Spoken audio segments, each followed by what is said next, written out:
नमस्कार, स्वागत है आपका। आप देख रहे हैं सच द रियलिटी और मैं हूं आपके साथ टिशा जैन। आइए एक नजर डाल लेते हैं आज के मुख्य समाचारों पर। असम के काजीरंगा राष्ट्रीय उद्यान में शनिवार की सुबह एक सींग वाले गैंडे का सींग कटा हुआ मृत शरीर पाया गया। गैंडे का शव राष्ट्रीय उद्यान के बुरा पहाड़ रेंज में पाया गया। शव से सींग गायब था, जिससे पता चलता है कि गैंडे का अवैध शिकार हुआ। शव मिलने के बाद वन अधिकारियों को तुरंत सूचित किया गया, जिसके बाद वे पोस्टमार्टम के लिए शव को बरामद करने के लिए घटनास्थल पर पहुंचे। गैंडे की मौत का सही कारण अब तक पता नहीं चल पाया है, लेकिन आशंका जताई जा रही है कि शरीर से सींग निकल जाने के कारण शिकारियों ने गैंडे को मार डाला।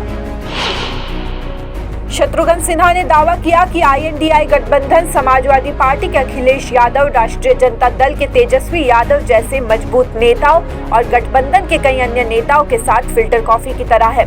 सिन्हा ने कहा कि देश भर के कई महत्वपूर्ण नेता इंडिया गठबंधन का हिस्सा है और इसलिए मैंने इसे फिल्टर कॉफी कहा है। जब चुनाव के बाद अन्य विपक्षी नेता भी इसमें शामिल होंगे तो इस फिल्टर कॉफी का स्वाद और भी बेहतर होगा। राउज एवेन्यू कोर्ट ने शनिवार को BRC MLC के कविता की हिरासत 26 मार्च तक बढ़ा दी है। उन्हें दिल्ली उत्पाद शुल्क नीति के संबंध में गिरफ्तार किया गया है।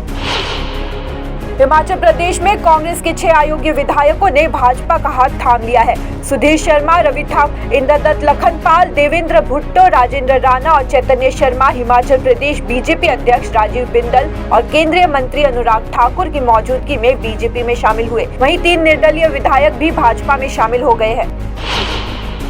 मथुरा में होली मिलन समारोह में बीजेपी नेता और एक्ट्रेस हेमा मालिनी पहुंची। इस दौरान उन्होंने कहा कि मोदी जी का सपना हम पूरा करेंगे और हमने 400 पार का नारा दिया है। उन्होंने कहा कि पूरा देश PM मोदी के साथ है और बीजेपी निश्चित रूप से 400 से अधिक सीटें जीतेगी।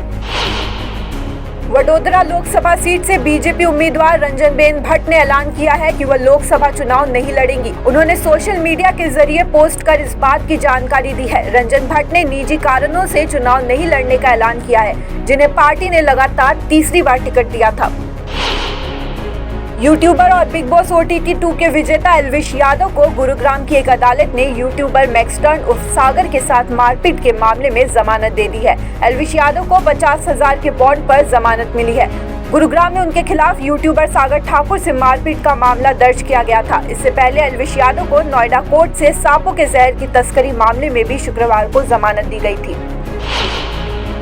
कांग्रेस नेता जयराम रमेश ने लोकसभा चुनाव से ठीक पहले अपनी पार्टी की वापसी की उम्मीद जताते हुए कहा कि देश का सबसे पुराना दल एक ऐसी स्थापित कंपनी की तरह है जिसके मार्केट कैप में उतार चढ़ाव होते रहते हैं। कांग्रेस की तुलना में भाजपा को उन्होंने एक स्टार्टअप करार दिया। कांग्रेस नेता संजय निरुपम ने दिल्ली के मुख्यमंत्री अरविंद केजरीवाल की गिरफ्तारी पर टिप्पणी की और कहा कि ऐसा पहली बार हो रहा है कि कस्टडी में होकर भी वे मुख्यमंत्री के पद से अभी तक चिपके हुए हैं। उन्होंने कहा कि केजरीवाल को तत्काल अपने पद से इस्तीफा देना चाहिए। भारत की राजनीति में महज 11 साल पुरानी पार्टी राजनीति के पूरी तरह अनैतिक हो जाने की एक मिसाल पेश कर रही है। अरविंद केजरीवाल की अपनी कुर्सी से चिपके रहने की जिद आगे जाकर भारतीय राजनीति को और खोखली कर देगी। रूस के क्रॉकस सिटी हॉल में भीषण आतंकवादी हमला कर 90 से ज्यादा लोगों को मौत के घाट उतार देने की घटना में रूस की पुलिस ने 11 संदिग्धों को गिरफ्तार करने का दावा किया है। वहीं इस हमले में मरने वालों की संख्या बढ़कर 93 हो गई है। इस हमले की कड़ी निंदा करते हुए प्रधानमंत्री मोदी ने शनिवार को कहा कि भारत इस घड़ी में रूस सरकार और उसके लोगों के साथ एकजुटता से खड़ा है। धन्यवाद। इसी तरह हम आप तक पहुँचाते रहेंगे देश और दुनिया की तमाम बड़ी खबरें। बने रहिए सच द रियलिटी के साथ।